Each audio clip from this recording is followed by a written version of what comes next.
आज का इस वीडियो में हमने आपको बताए टॉप लेवल के भैया 5 ऐसे क्वेश्चन जो आपको 101% बोर्ड एग्जाम 2024 में देखने को मिलेंगे। इन क्वेश्चन को जरूर तैयार कर लेना और ऐसे कम से कम मैं आपको टोटल 100 से 150 क्वेश्चन करा दूंगा और 150 क्वेश्चन आपने तैयार कर लिए तो यहाँ से मान के चलिए भैया आप लोगों के केमिस्ट्री में 20 नंबर की आती केमिस्ट्री तो 20 में 20 नंबर आपके बिल्कुल पक्के हो जाएंगे।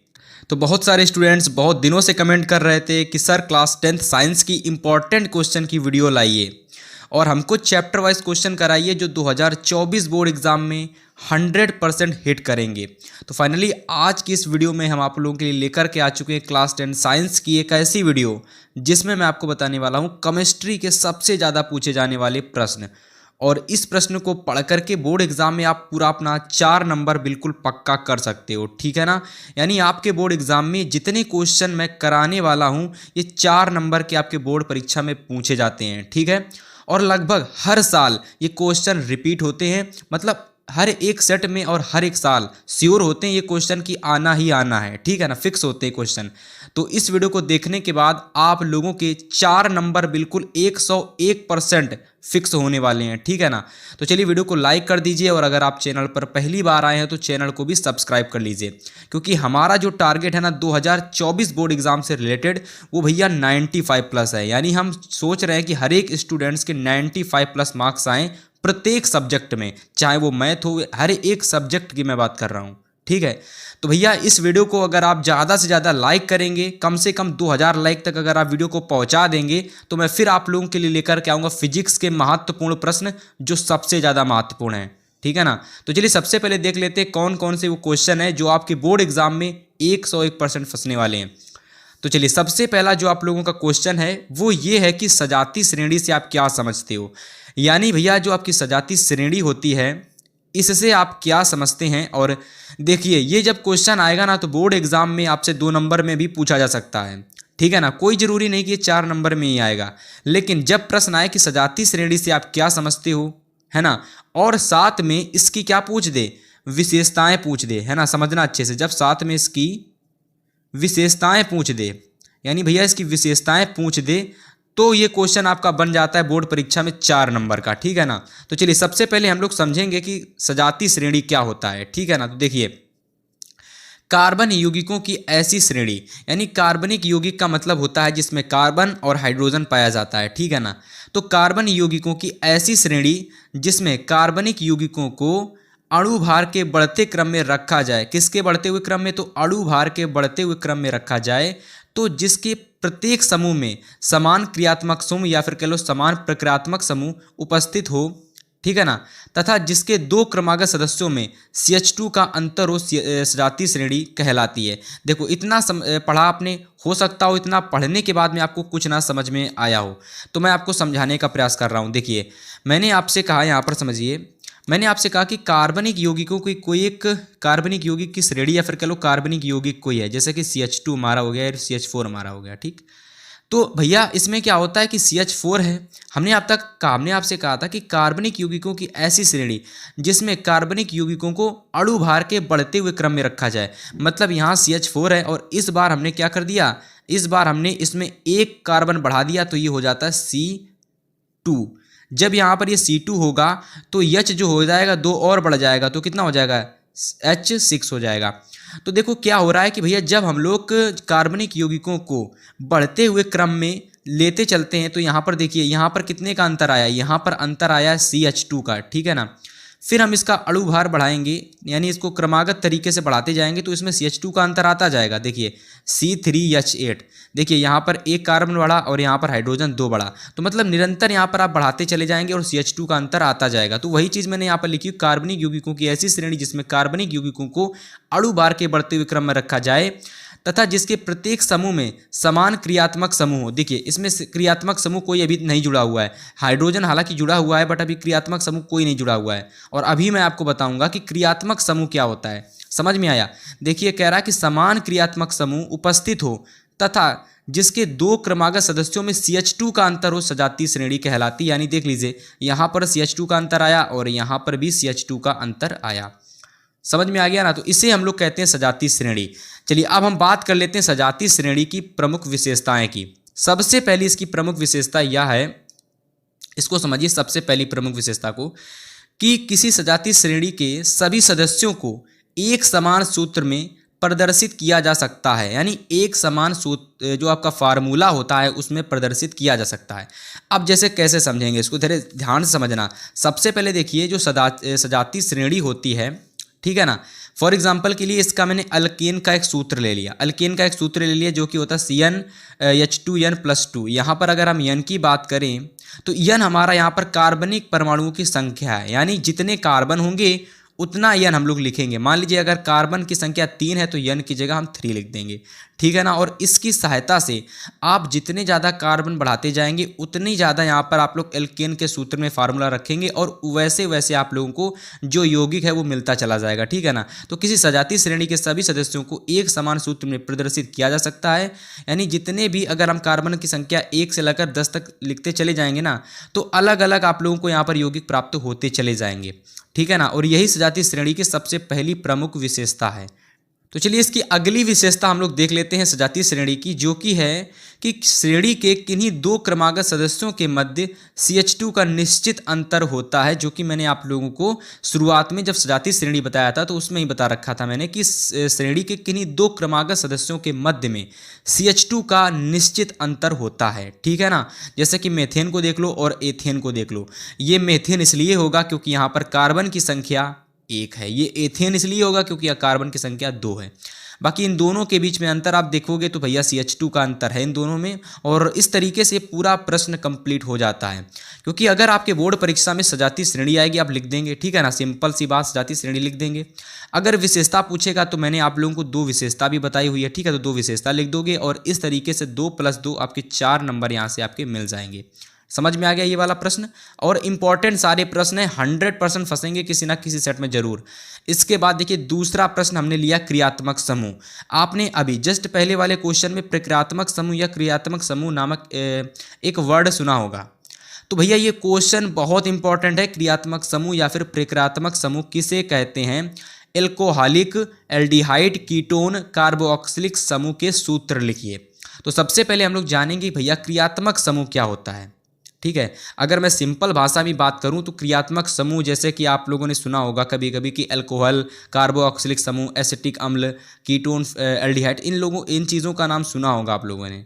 तो भैया जो ये एल्डिहाइड, कीटोन, कार्बोक्सिलिक समूह और अल्कोहल वगैरह होते हैं, इनके जो सूत्र होते हैं और इनके सूत्र क्या करते हैं, हाइड्रोकार्बन के एक हाइड्रोजन को प्रतिस्थापित कर देते हैं और इस तरीके से ये आपस में जुड़ करके एक नया यौगिक बना लेते हैं, ठीक है। तो वही चीज़ यहाँ पर समझिए सबसे पहले आप लोग अच्छे से एकदम, कि किसी कार्बनिक यौगिक के अणु में, यानी कोई कार्बनिक यौगिक का अणु है। अब देखिए कार्बनिक यौगिक मतलब कार्बन होगा, हाइड्रोजन होगा। तो किसी कार्बनिक यौगिक के अणु में उपस्थित ऐसे परमाणु या परमाणुओं का समूह जिस पर उस यौगिक के रासायनिक गुण निर्भर करते हैं, यौगिक का प्रक्रियात्मक समूह या फिर क्रियात्मक समूह कहलाता है। देखिए स्टूडेंट, थोड़ा सा समझने की कोशिश करना, मैं आपको यहाँ अच्छे से समझाने का प्रयास करूँगा। जैसे कि मैंने यहाँ पर कोई एक, सबसे पहले मैंने नॉर्मल हाइड्रोकार्बन ले लिया, जैसे कि मैंने लिया C, है ना, C, और इसके चारों तरफ मैंने हाइड्रोजन लगा दिए, ठीक है। इसके चारों तरफ मैंने क्या किया, हाइड्रोजन लगा दिए, ठीक है। एक कार्बन है और इसके चारों तरफ हाइड्रोजन होते हैं, क्योंकि कार्बन की वैलेंसी जो होती है वो 4 होती है। तो भैया सिंपल सी बात है, कार्बन अपने 4 वैलेंस पूरा करेगा, भैया 4 ही तो पूरा करेगा, 5 तो नहीं करेगा ना, तो 4 ही पूरा करेगा। लेकिन हमने आपसे कहा था इसमें प्रक्रियात्मक समूह वाला एक वर्ड आता है, तो वो कहाँ से आता है और कैसे जुड़ता है वो समझिए। देखिए सबसे पहले यहाँ पर जो ये आपका हाइड्रोजन है ना, ये हाइड्रोजन कट जाएगा, ये कट जाएगा और इसकी जगह बाहर से कोई एक अन्य परमाणु आ जाएगा जो कि प्रक्रियात्मक समूह का कोई एक सदस्य का समूह होगा। जैसे कि मैंने यहाँ पर ले लिया कोई एल्कोहल समूह। कौन सा समूह? एल्कोहल प्रक्रियात्मक समूह ले लिया, एल्कोहल, ठीक है, एल्कोहल, ये एल्कोहल प्रक्रियात्मक समूह मैंने ले लिया। तो एल्कोहल प्रक्रियात्मक समूह का जो फॉर्मूला होता है वो होता है OH। फाइनली ये जो आपका OH है, OH, ये सिंगल बॉन्ड में OH, ये क्या करेगा, ये सिंपल सा भैया बात है, ये जो होगा ना कार्बन के साथ जुड़ जाएगा, ठीक है ना, कार्बन के साथ जुड़ जाएगा और ये जो हाइड्रोजन है फाइनली ये यहाँ से कट जाएगा और देखिए 3 हाइड्रोजन आपके वैसे के ही वैसे बने रहेंगे। तो देखो मैंने आपसे कहा था कि भैया कि परमाणु या परमाणुओं का समूह जिस पर उस यौगिक के रासायनिक गुण निर्भर करते हैं। यानी कोई एक ऐसा प्रक्रियात्मक समूह जो कि इसके साथ जुड़ जाए, और ऐसा मतलब कि जो जुड़े और बिल्कुल सही जुड़े, गलत तरीके से नहीं जोड़ना है कि जिसको मनाया उसको उठा करके जोड़ दिया। तो इसी वजह से मैंने यहाँ पर लिखा हुआ है कि इस डिफिनीशन में कि परमाणु या परमाणुओं का समूह जिस पर उस यौगिक के रासायनिक गुण निर्भर करते हैं यौगिक का प्रक्रियात्मक समूह कहलाता है। समझ में आ गया इतने चीज। अब चलिए इसके एग्जाम्पल देख लेते हैं। तो चलिए फिर आप इसकी एग्जाम्पल को आप समझिए। देखिए मैंने आपसे शुरुआत में कहा था कि भैया प्रक्रियात्मक समूह मैंने आपको बताया था। अब प्रक्रियात्मक समूह का एग्जाम्पल देख लीजिए, जैसे CH3OH ले लिया, ठीक है ना।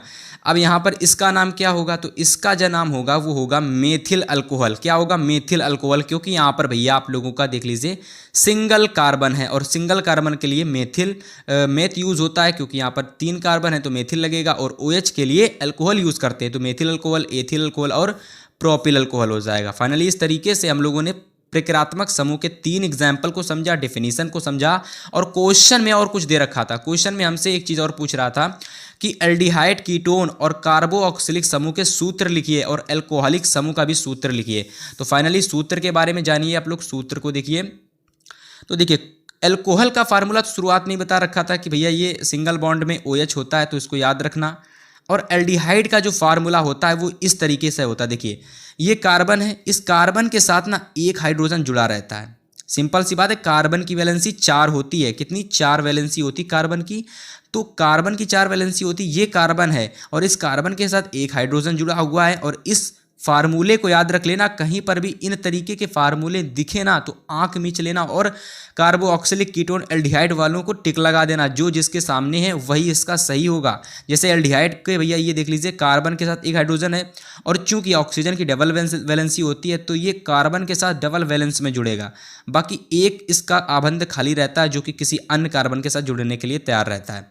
सेम उसी तरीके से कीटोन का भी होता है कि भैया इसमें एक कार्बन होता है और इसके 2 वैलेंस खाली होते हैं जो कि कार्बन के साथ या फिर हाइड्रोजन के साथ जुड़ने के लिए तत्पर रेडी रहते हैं।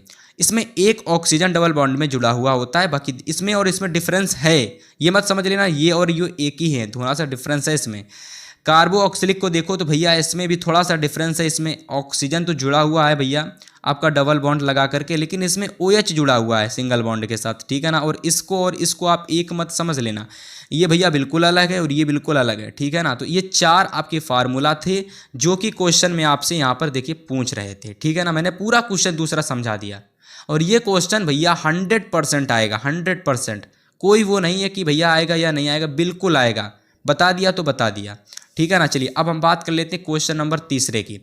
तीसरा वाला प्रश्न वेरी इंपॉर्टेंट, हाइड्रोकार्बन क्या हर बार पूछा जाता है, किसको नहीं पता। जिसको नहीं पता भाई वो सबसे बड़ा मूर्ख है। देखिए हाइड्रोकार्बन क्या है, संतृप्त तथा असंतृप्त हाइड्रोकार्बन पर संक्षिप्त टिप्पणी लिखिए। तो सबसे पहले देखिए समझिए, थोड़ा सा समझिए कि हाइड्रोकार्बन क्या होता है। तो मैंने शुरुआत में ही आपको हाइड्रोकार्बन के बारे में बता रखा था कि भाई हाइड्रोकार्बन आपका वो होता है जिसमें कार्बन होता है और कार्बन के साथ में क्या होता है, हाइड्रोजन जुड़ा हुआ होता है। वही आपका क्या होता है, हाइड्रोकार्बन होता है। इसको ऐसे नहीं लिखना चाहते तो इसको ऐसे लिख लो, ठीक है ना। अगर फिर भी नहीं मन मान रहा है तो इसको ऐसे मत लिखो, इसको इस तरीके से लिख लो, ठीक है ना। लेकिन फिर भी मन ना मारे तो इसको ऐसे ही लिख लो। देखो हाइड्रोकार्बन का मतलब होता है कार्बन के साथ कुल मिलाकर के हाइड्रोजन जो होना चाहिए, बस बाकी बात दूसरी होती है।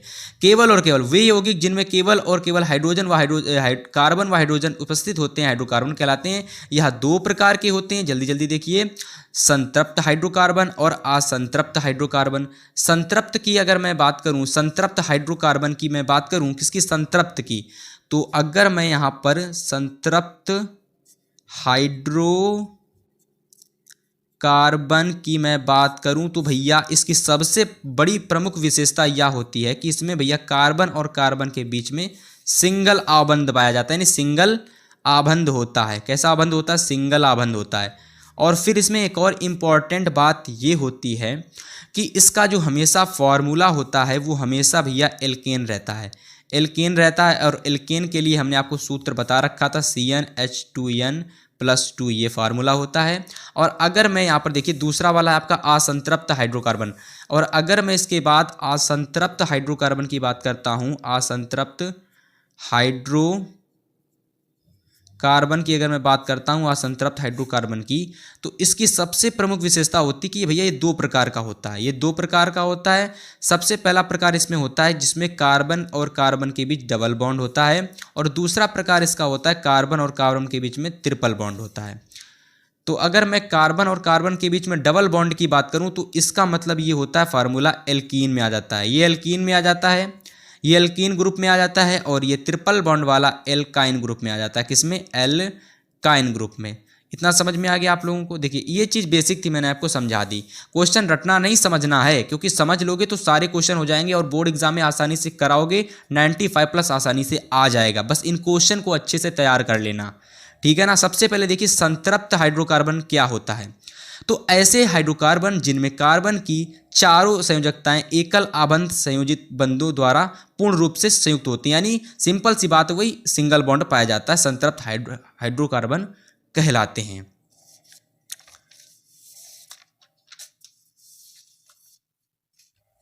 अब देखिए इसमें आगे एग्जाम्पल के रूप में आप लिखेंगे कुछ चीज़ें, जैसे कि देख लीजिए आप लोग, CH4 हो गया, C2H6 हो गया, C3H8 हो गया, मेथेन, एथेन, प्रोपेन। देखिए इसमें कुछ नहीं है, बहुत आसान है, लगभग सभी लोगों को पता होंगे, एग्जाम्पल इसके आसान है। असंतृप्त हाइड्रोकार्बन में कुछ नहीं थे भैया, ये भी बहुत ज़्यादा आसान है। ऐसे हाइड्रोकार्बन जिनमें कम से कम दो, ठीक है ना, कम से कम दो कार्बन परमाणु एक दूसरे से द्विआबंध या फिर त्रिआबंध, मतलब कि दो कार्बन परमाणु द्विआबंध द्वारा या फिर त्रिआबंध द्वारा आपस में जुड़े होते हैं, तो असंतृप्त हाइड्रोकार्बन कहलाता है, ठीक है ना। चलिए अब हम बात कर लेते हैं कि इसके एग्जाम्पल तो मैंने शुरुआत में ही बता रखा था। यहाँ देख लो जरा एथीन को, जैसे कि एथीन मैंने ले लिया तो इसमें डबल बॉन्ड पाया गया। इस बार मैंने मतलब कि कार्बन और कार्बन के बीच में मैंने इस बार क्या लिया, 3 आबंध को लगा दिया, ठीक है। मैंने कितने आबंध को लगाया? 3 आबंध को लगाया, ठीक है। तो देखिए 3 आबंध को जब हमने लगाया तो क्या फार्मूला बना? एथाइन फार्मूला बना। क्या बना? एथाइन बना। जब हमने कार्बन और कार्बन के बीच में डबल बॉन्ड लगाया तो फार्मूला एथीन बना। बस यही चीज़ आपको देखनी है पूरे के पूरे संतृप्त में और असंतृप्त हाइड्रोकार्बन में, ठीक है। बाकी बात कुछ नहीं है। सिंगल बॉन्ड कार्बन और कार्बन के बीच में अगर सिंगल बॉन्डिंग है तो भैया वो हमारा असंतृप्त है, संतृप्त है। और अगर कार्बन और कार्बन के बीच में डबल बॉन्डिंग पाई गई तो वो हमारा असंतृप्त है। समझ में आया कि नहीं आया? और कार्बन के बीच में अगर 3 बॉन्डिंग पाई गई तो वो हमारा असंतृप्त है। मतलब कि एक बॉन्डिंग तो संतृप्त, 2 या 3 तो असंतृप्त। और असंतृप्त में 2 केस होते हैं, एथीन और एथाइन, यानी एल्कीन और एल्काइन वाले मैंने यहाँ पर दोनों लिखे हुए हैं। बाकी यहाँ पर एथीन इसलिए लिखा हुआ है क्योंकि यहाँ पर 2 कार्बन है। अगर यहाँ पर 1 कार्बन होता तो मेथीन और मेथाइन लिखते। समझ में आ गया ना? चलिए तो इस तरीके से हमारा तीसरा वाला प्रश्न पूरा कंप्लीट हो चुका। हाइड्रोकार्बन बताया, संतृप्त और असंतृप्त दोनों लोगों को बताया, उनके एग्जाम्पल भी बताया और अच्छे से बताया, ठीक है। क्वेश्चन तैयार कर लेना, और इसी तरीके की अगर और वीडियो चाहिए तो चैनल को फटाक से सब्सक्राइब करना, वीडियो को लाइक करना और शेयर करना, ठीक है। चलिए क्वेश्चन नंबर 4 देख लेते हैं। क्वेश्चन नंबर 4 हमसे कह रहा है कि प्रतिस्थापन अभिक्रिया पर संक्षिप्त टिप्पणी लिखिए। देखो मैं आपको एक बात बता दूं, प्रतिस्थापन अभिक्रिया ना कम से कम 2 तरीके से पूछी जाती है, एक तो चैप्टर फर्स्ट वाली और एक चैप्टर सेकंड वाली। अब बात ये आती है हम लिखें कौन सी। तो देखो अगर आपके परीक्षा में आ जाए कि प्रतिस्थापन अभिक्रिया पर संक्षिप्त टिप्पणी लिखना है तो आप लोगों को जो मैं करा रहा हूँ वही लिखना है, ठीक है। क्योंकि अगर आपके बोर्ड एग्जाम में प्रतिस्थापन आएगी, अगर 1 नंबर में आती है तो आप लोग चैप्टर फर्स्ट वाली लिखना, ठीक है। जो चैप्टर फर्स्ट में इजी वाली प्रतिस्थापन अभिक्रिया है ना उसको लिखना। लेकिन अगर ये प्रतिस्थापन अभिक्रिया थोड़ी सी 4 नंबर या 2 नंबर में आ जाए तो फिर वो लिखना जो मैं लिखाने वाला हूँ, ठीक है ना। चलिए सबसे पहले देखिए प्रतिस्थापन अभिक्रिया में आप लिखेंगे क्या। तो देखिए वह अभिक्रिया या फिर वे अभिक्रिया जिनमें प्रकार का यानी एक प्रकार का परमाणु, वे अभिक्रिया जिनमें एक प्रकार का परमाणु अथवा परमाणुओं का समूह किसी यौगिक में उपस्थित दूसरे परमाणु या परमाणुओं के समूह को स्थान ले लेते हैं, प्रतिस्थापन अभिक्रिया कहलाती। सिंपल सी बात, जैसे मैं अगर आपको समझाऊं तो जैसे मान लीजिए कि कोई एक यहाँ पर आपका जैसे दोस्त है, ठीक है। ये आपका कोई एक दोस्त है और इसके पास में कोई एक बोतल है, ठीक है। इसके पास में कोई बोतल है, ठीक है। अब आप हो और आपके पास पानी है, ठीक है। अब आपने किया पानी इसको दे दिया और बोतल खुद ले ली। तो एक दूसरे ने क्या किया, आपस में जो परमाणु थे ना, परमाणुओं को या फिर कह सकते प्रक्रियात्मक समूह का आपस में क्या कर लिया, बदला बुदली कर ली। इसके पास आ जाएगी पानी और देखो इसके पास आ जाएगा पानी और आपके पास आ जाएगी बोतल। सेम वही चीज़ है प्रतिस्थापन अभिक्रिया में। क्या होता है कि वह अभिक्रिया जिनमें एक प्रकार का परमाणु का समूह किसी यौगिक यानी किसी अन्य यौगिक में उपस्थित दूसरे परमाणु या परमाणु के समूह का स्थान ले लेते हैं, प्रतिस्थापन अभिक्रिया कहलाती है। समझ में आ गया? देखो इस एग्जाम्पल से समझो, मैंने जो आपको बताया, देखो मैंने आपसे बताया था कि भैया कोई परमाणु या परमाणुओं का समूह दूसरे यौगिक के परमाणु या परमाणुओं के समूह का स्थान ले लेता। कैसे लेता? जैसे देखो यहाँ पर क्या है, जैसे CH4 प्लस Cl मैंने ले रखा है, ठीक है। अब देखो CH4 है और प्लस Cl, इसको थोड़ा सा क्लोज कर लो। चलो मैं आपको करके दिखा देता हूँ, ठीक है, कोई बात नहीं, करके दिखा देता हूँ तो ज़्यादा समझ में आएगा। देखो जैसे समझो, जैसे मैंने आपसे कहा था कि भैया ये हमने ले लिया CH4, ठीक है, और CH4 को एक ये हमारा कोई अन्य यौगिक है और एक Cl2 हमारा एक ये यौगिक है।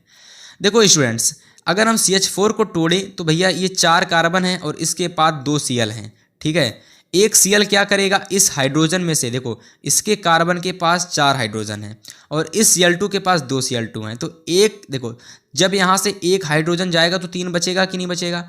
तो 3 बचेगा हाइड्रोजन, और 3 हाइड्रोजन और एक Cl2 मिलकर क्या बना लेंगे, CH3Cl, ठीक है।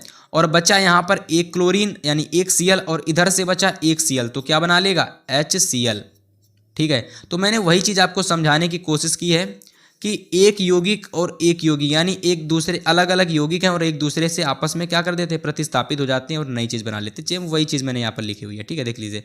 और हाँ, ये जो रिएक्शन होती है सूर्य के प्रकाश में होती है, ये हमारा मीथेन है और ये हमारा देख लीजिए मेथिल क्लोराइड है, ठीक है ना, ये हमारा मेथिल क्लोराइड है। समझ में आ गया? तो ये है प्रतिस्थापन अभिक्रिया और ये है प्रतिस्थापन अभिक्रिया का एग्जाम्पल। ऐसे लिख दोगे तो पूरा नंबर मिल जाएगा, ठीक है। चलिए अब हम बात करते हैं क्वेश्चन नंबर 5 की, जो कि हमारा होने वाला है साबुन से रिलेटेड। सबसे ज़्यादा महत्वपूर्ण प्रश्नों की सीरीज का 5वां प्रश्न। साबुन क्या है? किसी एक साबुन का नाम व सूत्र लिखिए। सबसे पहले समझिए साबुन क्या है। तो देखिए उच्च अणुभार वाले मोनोकार्बोक्सिलिक अम्लों के सोडियम तथा पोटेशियम लवण को साबुन कहते हैं, ठीक है। सिंपल सी इसकी डेफिनेशन रटना है ही नहीं, आसानी से समझ लिया। अब इसके बात करते हैं साबुन के 3 एग्जाम्पल, यानी साबुन के 3 अलग अलग तरीके के साबुन के एग्जाम्पल। पहला है सोडियम स्टेरेट, जिसका फॉर्मूला याद कर लीजिए C17H35COO COO माइनस में और Na+ में, ठीक है। इसी तरीके से दूसरा है, ये हमारा पहला था।